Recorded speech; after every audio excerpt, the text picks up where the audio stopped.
Hello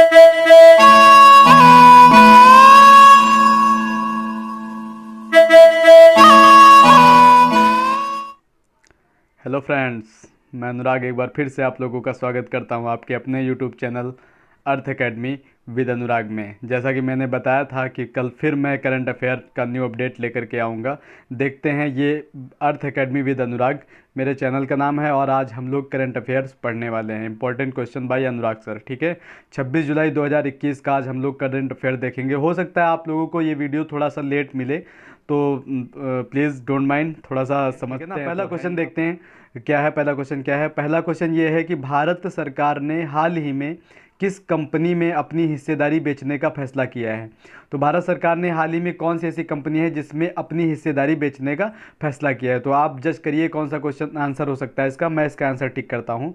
इसका answer D option हो जाएगा भैया, LIC, ठीक है। नेक्स्ट क्वेश्चन चलते हैं, देखते हैं नेक्स्ट क्वेश्चन क्या है। इसमें व्याख्या में कुछ खास क्या दिया हुआ है देख लेते हैं, अच्छा पढ़ लेते हैं। व्याख्या में क्या दिया हुआ है? सरकार ने फैसला किया है कि वह प्रारंभिक सार्वजनिक पेशकश के माध्यम से भारतीय जीवन बीमा निगम में 10% हिस्सेदारी नहीं बेच सकती है, बल्कि कितनी बेच सकती है? बल्कि 5% या 6% बेचने का विकल्प चुन सकती है, ठीक है ना। ठीक है, नेक्स्ट आगे देखते हैं। आगे हमारा नेक्स्ट क्वेश्चन क्या है? दूसरा नंबर क्वेश्चन आपके स्क्रीन पे है। दूसरा नंबर क्वेश्चन क्या कह रहा है? विश्व का सबसे बड़ा कार्बन बाजार किस देश द्वारा खोला गया है? तो विश्व का सबसे बड़ा कार्बन बाजार किस देश के द्वारा खोला गया है भैया? तो इसका आंसर आप टिक करिए, मैं इसका आंसर टिक करता हूँ। इसका आंसर है भैया ए ऑप्शन, चीन द्वारा, ठीक है। विश्व का सबसे बड़ा कार्बन बाजार चीन के द्वारा खोला गया है। विकल्प ए देखिए इसका सही आंसर हो जाएगा। और व्याख्या में क्या लिखा हुआ है? व्याख्या में लिखा हुआ है दुनिया का सबसे बड़ा कार्बन बाजार चीन द्वारा खोला गया है, जो कि हम लोग पीछे पढ़ चुके हैं। नेक्स्ट क्या है? देश दुनिया का सबसे बड़ा ग्रीन हाउस उत्सर्जक, देश नहीं चीन देश, इसमें चीन देश की बात कर रहा है। चीन देश जो है दुनिया का सबसे बड़ा ग्रीन हाउस उत्सर्जक देश है, ठीक है। चलो नेक्स्ट चलते हैं। नेक्स्ट क्वेश्चन क्या है? चौथे राष्ट्रीय सेरो सर्वे, ठीक है। चौथे राष्ट्रीय सेरो सर्वे 6 वर्ष से अधिक आयु की कितनी जनसंख्या में कोविड एंटीबॉडीज पाए गए हैं? ठीक है, तो ये ऑप्शन आपके सामने है। 87% और ये 67.6%, 12%, और उसके बाद ये लास्ट ऑप्शन है आपका 43.5%। तो आप जज करिए इसका आंसर क्या हो सकता है, फिर मैं इसका आंसर टिक करता हूँ। तब तक मैं बताता हूँ आपको ये एंटीबॉडीज़ क्या होते हैं। ये एंटीबॉडीज़ क्या होते हैं? ये हमारी बॉडी के द्वारा ही नजात किए जाते हैं, अर्थात हमारी बॉडी ही एंटीबॉडी को बनाती है। एंटीबॉडी का काम ये होता है कि बाहरी जो वायरस होते हैं उनसे लड़ने से रक्षा करती है एंटीबॉडी, अर्थात जो बाहरी वायरस हमारे बॉडी में आ जाते हैं उनसे ये एंटीबॉडी में, ये हमारा इम्यून सिस्टम बनाता है। जो मेरा इम्यून सिस्टम होता है हम लोगों का, वही एंटीबॉडी को निजात करता है और उनको बनाता है। बनाने के बाद जो भी बाहरी वायरस हम लोगों के शरीर में आ जाता है उससे लड़ाई करके उसको ख़त्म करता है। सपोज दैट कोई कोरोना का वायरस हमारी बॉडी में आ गया, ठीक है, तो अगर आपका इम्यून सिस्टम मजबूत है, आपकी एंटीबॉडी मजबूत है, तो वो एंटीबॉडी उससे लड़ाई करेगी, लड़ाई करके उस वायरस को खत्म करने का प्रयास करेगी। जब खत्म करेगी तो खुद भी लड़ाई करके क्षतिग्रस्त हो जाती है, अर्थात खत्म हो जाती है। तो खत्म होने के बाद कभी कभी क्या होता है कि एंटीबॉडी बनने में 1 हफ्ते से ज़्यादा तक का समय भी लग जाता है, लगभग 1 हफ्ते का समय लग जाता है एंटीबॉडी बनने में। उसी के बीच में यदि हम एंटीबॉडी टेस्ट करवाते हैं तो जो टेस्ट होती है वो सही से मतलब नहीं काउंट होता है, क्योंकि तब एंटीबॉडी बन नहीं पाते हैं। हाल ही में हमारी एंटीबॉडी ने बाहरी वायरस से लड़ाई की हुई होती है, ठीक है ना भैया। तो ठीक है, इसका आंसर क्या हो जाएगा भैया? ये इसका बी ऑप्शन सही हो जाएगा। क्या लिखा हुआ है? 67.6% इसका करेक्ट आंसर हो जाएगा, ठीक है। नेक्स्ट क्वेश्चन पे चलते हैं। नेक्स्ट क्वेश्चन, इसमें देखो क्या व्याख्या में क्या दिया हुआ है। व्याख्या में दिया हुआ है लोकसभा द्वारा बताए गए चौथे राष्ट्रीय सीरो सर्वे में 6 साल से ऊपर की 67.6% आबादी में कोविड एंटीबॉडी पाए गए हैं, ठीक है। ठीक है, नेक्स्ट क्वेश्चन पे चलते हैं। नेक्स्ट और चौथा नंबर क्वेश्चन क्या कह रहा है? कौन सा देश जोगाजोग नामक सोशल मीडिया प्लेटफॉर्म विकसित करने के लिए काम कर रहा है? तो कौन सा ऐसा देश है जो जोगाजोग नामक सोशल मीडिया प्लेटफॉर्म विकसित करने के लिए काम कर रहा है? तो भैया इसमें कौन सा देश हो जाएगा? आप जज करिए कौन सा हो सकता है, फिर मैं आपको आंसर बता रहा हूँ इसका कौन सा आंसर हो सकता है। इसका ऑप्शन बी सही करेक्ट आंसर हो जाएगा। ऑप्शन बी मतलब क्या हो जाएगा इसका?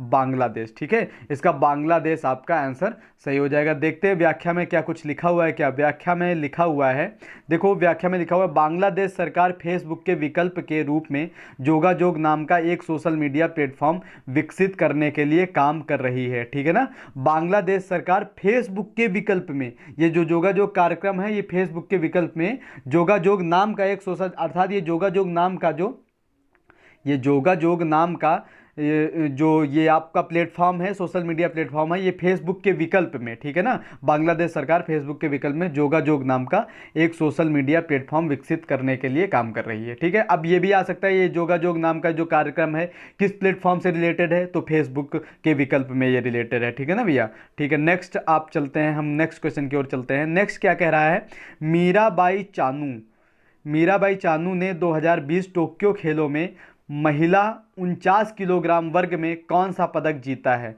तो मीराबाई चानू ने 2020 टोक्यो खेलों में महिला वर्ग में 49 किलोग्राम के वेट में कौन सा पदक जीता है। तो इसमें इसका आंसर, सही आंसर क्या हो जाएगा भैया, चांदी। ठीक है, रजत पदक की बात कर रहा है इसमें। ठीक है, नेक्स्ट चलते हैं। इसमें देखो कुछ लिखा हुआ है व्याख्या में लिखा हुआ है, मीराबाई चानू ने रजत पदक जीता और महिला 49 किलोग्राम वर्ग में 2020 टोक्यो खेलों में ओलंपिक पदक जीतने वाली पहली भारतीय बन गई हैं, पहली भारतीय महिला बन गई। अर्थात ये इंपॉर्टेंट क्वेश्चन हो सकता है। ठीक है, हो सकता नहीं, हो गया। मैंने बताया भी है कि पहला और आखिरी कोई भी चीज़ होती है तो वो मोस्ट इंपॉर्टेंट हो जाती है। ठीक है ना, मीराबाई चानू रजत पदक जीती हैं महिला वर्ग में, 49 किलोग्राम महिला वर्ग में 2020 टोक्यो खेलों में ओलंपिक पदक जीता है और जीतने वाली पहली भारतीय महिला बन गई हैं। ठीक है ना, ठीक है, नेक्स्ट चलते हैं। नेक्स्ट क्वेश्चन मेरा क्या कह रहा है, नेक्स्ट क्वेश्चन कह रहा है, भारतीय reserve bank RBI, reserve bank of India, RBI का फुल फॉर्म होता है रिजर्व बैंक ऑफ इंडिया। ठीक है, आरबीआई का फुल फॉर्म क्या होता है, रिजर्व बैंक ऑफ इंडिया, ने अन्य बैंकों के निदेशकों और निदेशकों के रिश्तेदारों को कितनी राशि का ऋण देने के नियमों में बदलाव किया। अर्थात पहले जो ऋण राशि दी जाती थी अब उसके राशि में कुछ बदलाव किया गया। कितने का बदलाव किया गया ये आपके सामने देख लीजिए, ऑप्शन है 5 करोड़, 10 करोड़, 12 करोड़ और 23 करोड़। तो इसका आंसर क्या हो जाएगा भैया, आप टिक करिए इसका आंसर, फिर मैं इसका आंसर बताता हूँ। इसका आंसर आपका हो जाएगा 5 करोड़ रुपए। ठीक है, 5 करोड़। व्याख्या में देख लेते हैं क्या लिखा हुआ है, व्याख्या में क्या लिखा हुआ है, व्याख्या में आपके सामने है, देखो व्याख्या में लिखा हुआ है, भारतीय रिजर्व बैंक ने अन्य बैंकों के निदेशकों और निदेशकों के रिश्तेदारों को ऋण देने के नियमों में बदलाव किया है। संशोधनों के अनुसार केंद्रीय बैंक ने बैंकों को रुपए तक के 5 करोड़ रुपए तक के व्यक्तिगत ऋण का विस्तार करने की अनुमति दी है। ठीक है ना, ठीक है ना, क्लियर है ना भैया। ठीक है, नेक्स्ट चलते हैं, आगे क्या है अन्य बैंकों के निदेशकों को 5 करोड़, वही चीज़ लिखी हुई है। आगे चलते हैं, आगे क्या लिखा हुआ है, आगे आपका लिखा हुआ है बाल गंगाधर तिलक की जयंती किस तारीख को मनाई गई थी। तो बाल गंगाधर तिलक की जयंती कब मनाई जाएगी भैया, कब मनाई जाएगी, पॉइंट है ना, बाल गंगाधर तिलक की जयंती कब मनाई जाएगी, जब बाल गंगाधर तिलक का जन्म होगा। अर्थात जैसे मैंने पिछले वीडियो में, करंट के वीडियो में बताया था कि कोई भी अंतर्राष्ट्रीय हो या फिर राष्ट्रीय स्तर की हो, अगर कोई भी जयंती मनाई जाती है तो वो उनके जन्मदिन के दिवस पर ही मनाई जाती है। ठीक है ना, आप इसका आंसर चूज करिए कौन सा आंसर हो सकता है, फिर मैं इसका आंसर टिक कर रहा हूँ कौन सा आंसर हो सकता है। ठीक है ना भैया, ठीक है, इसका आंसर हम चूज करते हैं। इसका आंसर बाल गंगाधर तिलक जी का जन्म जो हुआ था 23 जुलाई को हुआ था। ठीक है ना, तो ये बाल गंगाधर तिलक का अर्थात जो जयंती मनाई जाएगी 23 जुलाई को मनाई जाएगी। देख लेते हैं विस्तार में इसमें क्या लिखा हुआ है व्याख्या में। व्याख्या में लिखा हुआ है आपका, लोकमान्य तिलक की जयंती पर उन्हें श्रद्धांजलि दी गई। ठीक है, बाल गंगाधर तिलक या लोकमान्य तिलक, अर्थात बाल गंगाधर तिलक को उपनाम लोकमान्य तिलक के भी नाम से जानते हैं इनको। ठीक है ना, 23 जुलाई 1856 ये आपका जन्म दिया हुआ है और ये 1 अगस्त 1920 ये इनकी मृत्यु दी हुई है। ठीक है ना, तो अर्थात बाल गंगाधर तिलक जी का जन्म कब हुआ था, 23 जुलाई 1856 को हुआ था और इनकी जो मृत्यु हुई थी 1 अगस्त 1920 को हुई थी। केशव गंगाधर तिलक के रूप में पैदा हुए थे, अर्थात इनके जो पिताजी का नाम था केशव गंगाधर तिलक था। ठीक है, एक भारतीय राष्ट्रवादी शिक्षक और स्वतंत्रता कार्यकर्ता थे। ठीक है, नेक्स्ट चलते हैं। नेक्स्ट क्वेश्चन क्या है हमारा, कह रहा है नेक्स्ट क्वेश्चन है आपका 8 नंबर क्वेश्चन। 8 नंबर क्वेश्चन कह रहा है कि टोक्यो में 32वें ग्रीष्मकालीन ओलंपिक खेलों का आधिकारिक उद्घाटन किसने किया। टोक्यो में जो 32वें ग्रीष्मकालीन ओलंपिक खेल हुए थे उनका जो उद्घाटन किया है किसने किया है। तो आप जरा चूज करिए, मैं फिर इसका आंसर बताता हूँ। इसका आंसर हो जाएगा सम्राट नारूहितो, ठीक है ना। ये सम्राट नारूहितो ने 32वें ग्रीष्मकालीन ओलंपिक खेलों का उद्घाटन किया है। तो इसमें थोड़ा सा देख लेते हैं क्या लिखा हुआ है व्याख्या में। जापान के सम्राट नारूहितो, अर्थात ये भी आपसे पूछ सकता है कि ये नारूहितो हैं कौन। तो ये नारूहितो कौन है भैया, ये नारूहितो जो है जापान के क्या है भैया, सम्राट है, जापान के सम्राट हैं। जापान के सम्राट नारूहितो ने टोक्यो में 32वें ग्रीष्मकालीन ओलंपिक खेलों का उद्घाटन किया है, ठीक है। ये भी पूछ सकता है यहाँ पर भैया आपसे कि 32वें ग्रीष्मकालीन ओलंपिक खेलों का उद्घाटन किसने किया है, नाम ना दे करके सीधे सीधे आपसे ये पूछ लेगा। तो आप ये बता सकते हैं कि जापान के सम्राट ने किया है, ठीक है। ठीक है, नेक्स्ट क्वेश्चन चलते हैं। 9 नंबर क्वेश्चन क्या कह रहा है हमारा, कह रहा है कौन सा देश एवियन इन्फ्लुएंजा बर्ड फ्लू के पहले मानव मामले की महामारी विज्ञान जांच करेगा, ठीक है। तो कौन सा ऐसा राज्य है जो एवियन इन्फ्लुएंजा बर्ड फ्लू के पहले मानव मामले के जो भी वायरस आया है इसका और इसकी महामारी विज्ञान की जांच करेगा। तो कौन सा ऐसा राज्य है भैया, तो आप जरा टिक करिए इसका कौन सा आंसर हो सकता है, फिर मैं इसका आंसर शो अप करता हूँ। इसका आंसर हो जाएगा आपका हरियाणा। क्या हो जाएगा भैया, हरियाणा। जैसे कि आपने देखा होगा, मैंने पिछले वीडियो में करवाया था, एक था वो monkey B virus. Monkey B virus से पहला मानव संक्रमण का मामला किस देश में आया है। तो आप बताइए, इसमें अगर पिछला वाला वीडियो आपने देखा होगा तो आपको पता होगा।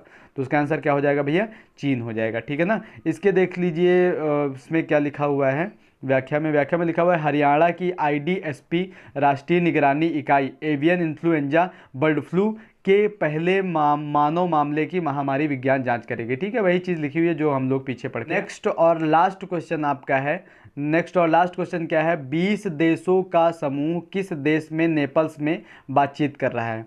तो ये 20 देशों का समूह किस देश के नेपल्स में बातचीत कर रहा है, ये 4 ऑप्शन आपके पास दिए हुए हैं, नेपाल, इटली और जापान, इंडिया। तो इन 4 ऑप्शनों में कौन सा सही हो जाएगा भैया, बी ऑप्शन आपका करेक्ट हो जाएगा, इटली ऑप्शन इसका सही हो जाएगा। देख लेते हैं इसके व्याख्या में कुछ क्या दिया हुआ है।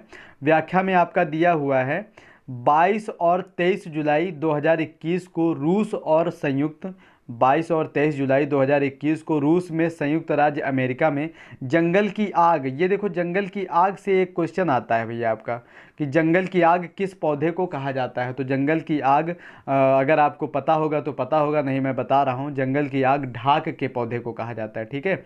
तो जंगल की आग और पश्चिमी यूरोप के विनाशकारी हिस्सों में भयंकर बाढ़ के साथ 20 देशों के समूह के ऊर्जा और पर्यावरण